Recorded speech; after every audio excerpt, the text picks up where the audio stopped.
What's up, guys? Daemonxel back again with another Eve Frontier video. Have you ever wondered how all these megastructures and these ancient civilizations came to be in Eve Frontier throughout the galaxy? Well, that was the subject of today's podcast on the Frontier Fridays. And CCP Dramaturg basically told us how it all came to be. So let's talk about it.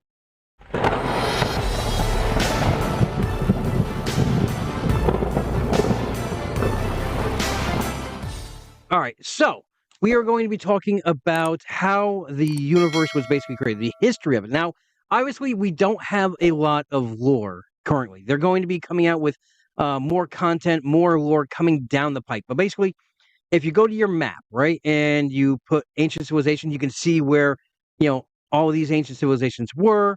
That's why each, different kind of pharaoh is in that area. Well, Dermatage tells us how they created that and what was behind it. I'm also going to urge you guys to go over to CCP's Twitch channel and check it out. It's about an hour long, about 54 minutes. But it's actually a really good listen if you guys are interested in this. So to start off, they basically use something called procedural generation, and that's using AI and algorithms to basically, let things create themselves in the universe and play it out. So basically, they put everything down and then they time skip. Now, when they move forward, they do a simulation of time, right? And I think they say something like it was like 40,000 years. I think I'm pretty sure. I could be wrong from what I'm remembering, but they go through and tell us exactly how it happened. Now, they want to generate history. Now, this is going to be important to the lore when we finally get the lore, because we have all these ancient civilizations, right? And we have the feral drones, but there's no humans left except for us riders who are currently in this new universe. So it begs the question, well, what happened to all these ancient civilizations? Why are there only these structures left behind and not actual NPCs that we deal with? So starting off, basically they're saying that because we have so many systems, right? Over 100,000 systems, it's too hard to individually place where something is going to go, right? That's what each system, well, I'm going to put a mega structure at this L point. I'm going to do something here. These are where this pharaoh goes. This is where this ancient goes. Instead, what they did was they wanted to basically do a simulation where it can define itself and basically, play out how the history would happen. And it wouldn't be just a single version, right? They do this constantly and go with a different model stream. I know I'm butchering this. But they want to keep simulating this to find out where the rules go, how they are doing this, and how these civilizations, where they would gyrate towards in the universe itself. They use a couple of different algorithms here. They first start off with a physics simulation about how everything's going to work in real life, so that. But the main core behind everything is something called the ant colony optimization. Now, what this is they basically pick certain sections, right, of the universe and be like, okay, you know what, this ancient civilization is going here, and this one's going to go over here, and this one's going to go in the trinary, and this one's going to shoot over there. And within that, they will hand put, certain infrastructures. I guess that would mean gates and megastructures, as well as their civilization placements. And basically, they'll time skip, and they'll see through the AI where each of these civilizations will wind up. And yes, they will actually fight each other for dominance. Kind of like EVE Online, right? You got these null blocks always fighting each other for resources and where they're going to go. It's basically the same thing, but it's using a simulation of that to determine what the history of our universe is going to be and where the final location placements of everything is going to wind up. So through the simulation, sorry, they, like I said, they simulate the physics. They do the ant algorithm, right? Now, what they find is a lot of these ancient civilizations, and you can see in the picture here with the different colors, those are the different ancient civilizations, and where they would basically gravitate towards. And obviously, just like us, they were going to basically center themselves in resource-rich locations. And also, constellations that have gates, right? Connections between sources, so they're not jumping everywhere. As how we find it convenient to do that, well, so does the AI simulation of those ancient civilizations. They use the same thing. And this is where it gets kind of interesting, right? Because we don't know a lot of the lore currently throughout the universe. So what they do through the simulation is they'll find out that the ants will choose an ideal starting location, right? And then based on their cultural values. Now, we don't know what those values are. They could be war, it could be exploration. So they'll run the simulation where the ants will pick their starting place. The ants will then branch out, right? And, just kind of explore the area. And then if they come into another area where one of these other ants with civilization, they will sometimes fight each other for that area. Now, each of these civilizations has guiding principle rules, like AI rules that each of them will follow.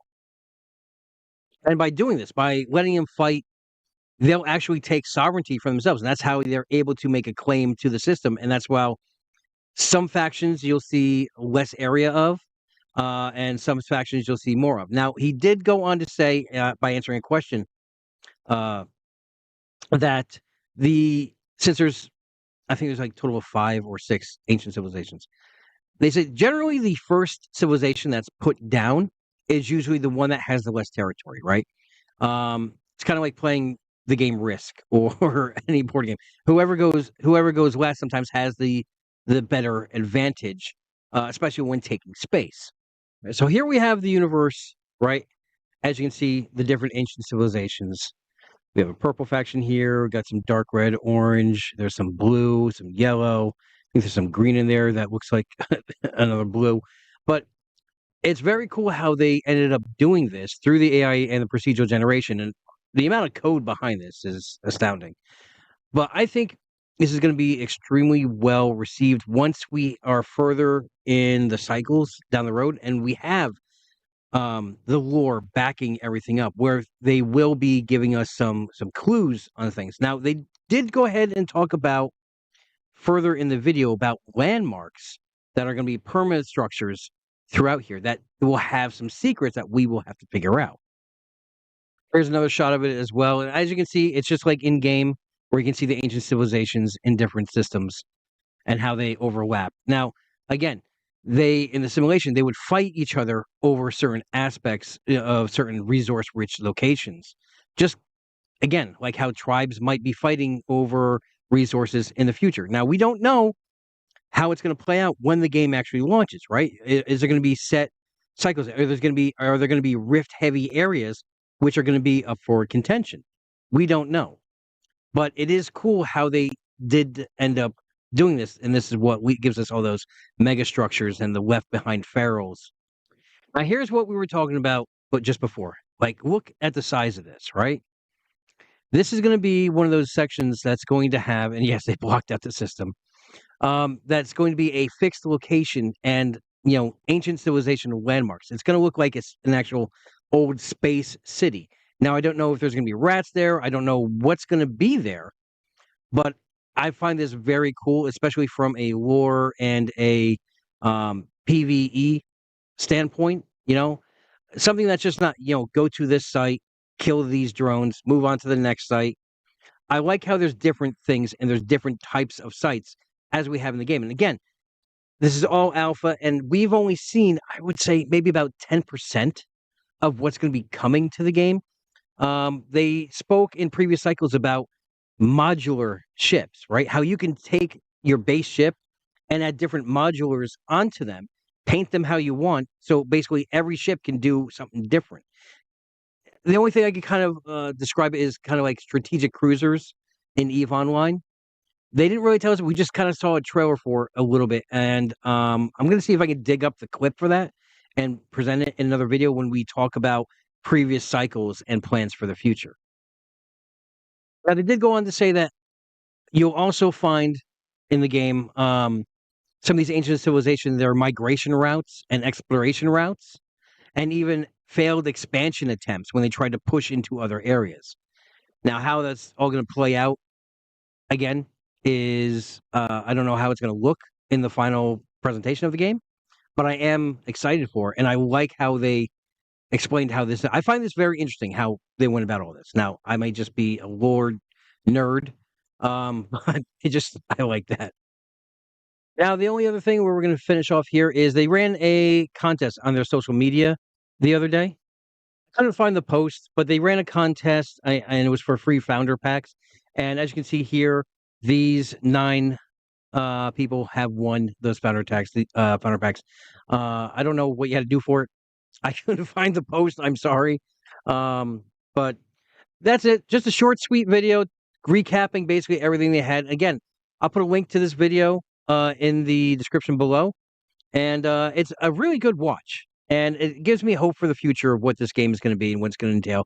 And I think it's when we see more of it, when they release a lot more content, a lot of this stuff is going to come into play, and we'll see a lot of what they were talking about. So until I talk to you guys again, have a great week, have a great weekend, fly safe, and remember, on this channel, we are always one vision, one purpose, one front.